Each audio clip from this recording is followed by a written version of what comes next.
একটি বেসরকারি চ্যানেলে সাক্ষাৎকার দিয়ে স্থানীয় সরকার উপদেষ্টা আসিফ মাহমুদ অত্যন্ত আপত্তিকর কিছু কথা বলেছেন।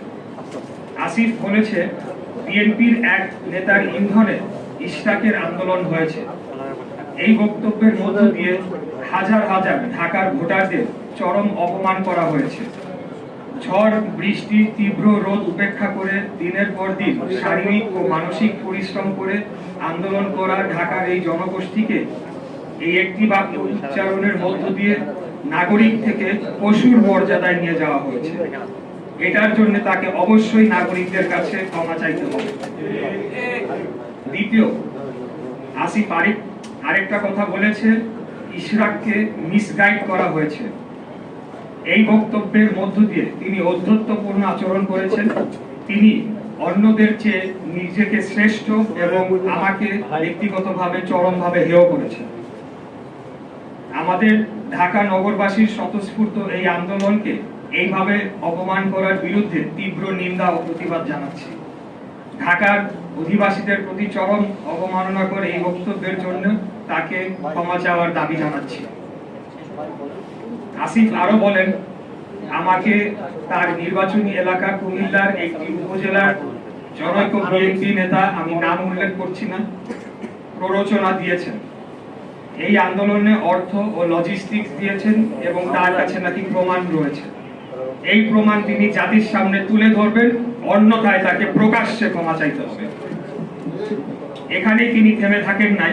তিনি বলেছেন, বিএনপির একটি অংশের সরকারের সাথে বোঝাপড়ার দূরত্ব তৈরি হওয়ার কারণে আমাকে ব্যবহার করা হয়েছে। তিনি বিএনপির মতো ঐতিহ্যবাহী পুরনো বৃহৎ রাজনৈতিক দলকে হেয় করেছেন এবং একটি অসত্য অভিযোগ তুলেছেন। তিনি নিজেকে বিশাল কোনো মহামানব হিসেবে উপস্থাপন করেছেন। উনি হয়তো ভুলে গেছেন ওনার জন্মের আগে বিএনপির জন্ম হয়েছে। আসিফ এটাও বলেছে, আমার পক্ষ থেকে যারা নেগোশিয়েট করতে এসেছেন তারা সোললি আমার পক্ষে নেগোশিয়েট করেন নাই। আমার অর্থাৎ আমি, আমার বিষয়টি সম্পূর্ণ আইনি, এখানে নেগোশিয়েট করার কোনো সুযোগ নেই। আদালত স্পষ্ট করে রায়ের মাধ্যমে কি করতে হবে তা বলে দিয়েছে। তাহলে নেগোশিয়েট কারা করেছে তা আমাকে জানাতে হবে, কারণ একমাত্র আমাদের দলীয় প্রধানের বাইরে অন্য কোনো ব্যক্তিকে আদালতের রায় কার্যকর সংক্রান্ত যোগাযোগ ছাড়া অন্য কোনো কথা বলার সম্মতি আমি দেই নাই। আশা করি এই লাইনটি বুঝতে পেরেছেন আপনারা। তার এই অস্পষ্ট কথাবার্তায় প্রতীয়মান হয় তিনি হয় মিথ্যা বলছেন, না হয় তার বুদ্ধিমত্তা স্থানীয় সরকার মন্ত্রণালয় চালানোর জন্য সম্পূর্ণ অযোগ্য। আসিফ বলেন, ইশরাক হোসেন অত্যন্ত দম্ভ ভয়ে ও অহংকারের সাথে সরকার কর্তৃক প্রশাসক হওয়ার প্রস্তাব প্রত্যাখ্যান করেছেন।